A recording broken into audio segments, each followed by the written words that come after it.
Well, you know, first of all, thank you very much for attending what may be our final scheduled press conference of the campaign. And you know, this campaign has been an important journey. It's really been an important journey for my wife Deb, for myself. We've been around the state and we've tried to explore our future together. Where we go as a state and where we go as citizens of South Dakota. And for Eric Abrahamson, and Linda Facer, our Lieutenant Governor, our candidate Eric, and myself, we've tried to develop and articulate a new direction for the state of South Dakota, to transform South Dakota into an energy-rich economy, and to take that economy and expand our wealth, and to allow that wealth to be invested in education around the state of South Dakota. We've looked at health care, and we've talked about a comprehensive health care plan for South Dakota. And we've talked about our reservations and how we have to bring the 10% of our people that live in some of the poorest counties in the nation forward to join the economic progress of South Dakota. So these are some of our dreams and some of our hopes and perhaps part of the journey that we've taken. And we've done that by going from town to town and having over 50 open door meetings and going in small towns and large towns across the state and trying to bring you our message in our thoughts. And so that's kind of where we've been in the past, perhaps where we are today. And campaign experts say campaigns are about differences. And I think we've spelled out those differences. We spelled out the differences between Governor Mike Rounds and myself. We've offered voters a choice. We've talked about what the Rounds administration has claimed that they've accomplished. And we've talked about what we feel we can accomplish for the people of South Dakota. And it's important because if you remember, Mike Rounds 4 years ago ran without a platform. He ran without any promises. He ran without any ideas and without any vision. And that's our claim. That's what he has delivered today.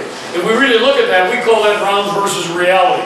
And if we look at the Rounds versus reality chart and visit that, I'd like to visit with you just a few of those items as we go down the list. First of all, Governor Rounds claims he's a fiscal conservative, yet his state budget has grown by $400 million over the last 4 years.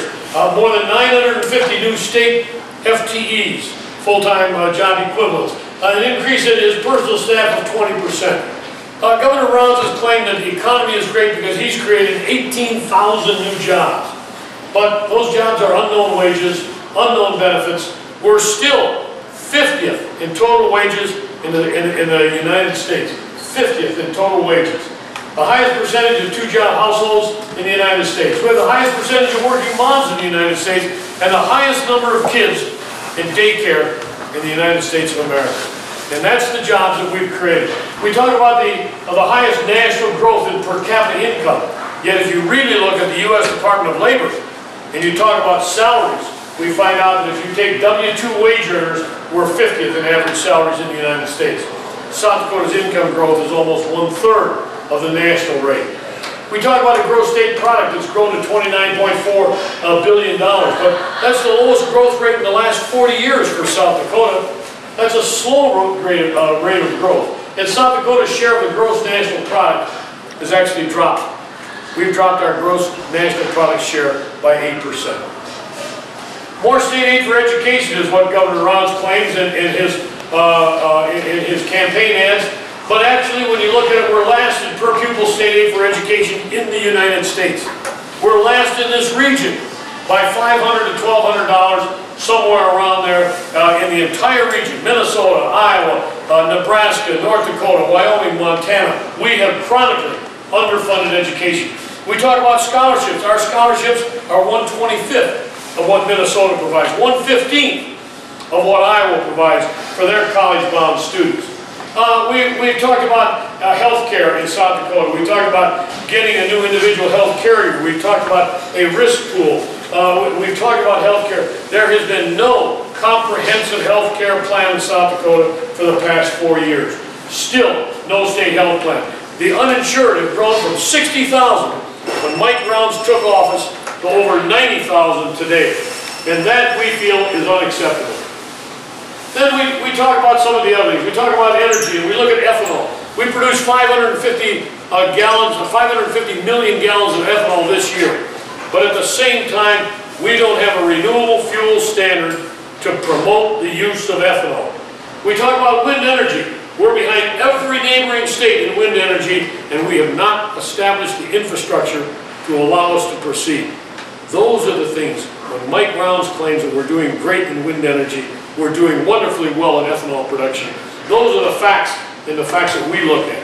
When we talk about South Dakota certified beef, Governor Rounds talks about it. And yet, what we find with South Dakota certified beef is that we still have no effective processing plant, and we have no mechanism to sell it across state lines. When we talk about wind energy, when we talk about research, we find out that we still are 50th in research in the United States of America. We still have, and we still have fewer dollars invested in research than any state in the union. $51 million last year. And we talk about our scientists, and we talk about how friendly is South Dakota to the scientific community. The number of scientifically oriented individuals has actually dropped in the last 2 years. So those are some of the rounds versus reality things that we look at as we look at our vision for South Dakota. And our contention would be that Governor Rounds has not done the appropriate job to warrant re-election in this election this fall. He's offered more of the same. He's offered a distortion of fact, and really that's where he's been going. He's basically been asleep at the switch for the past 4 years. We've sold mediocrity, and we've hoped that people confuse it with leadership and progress.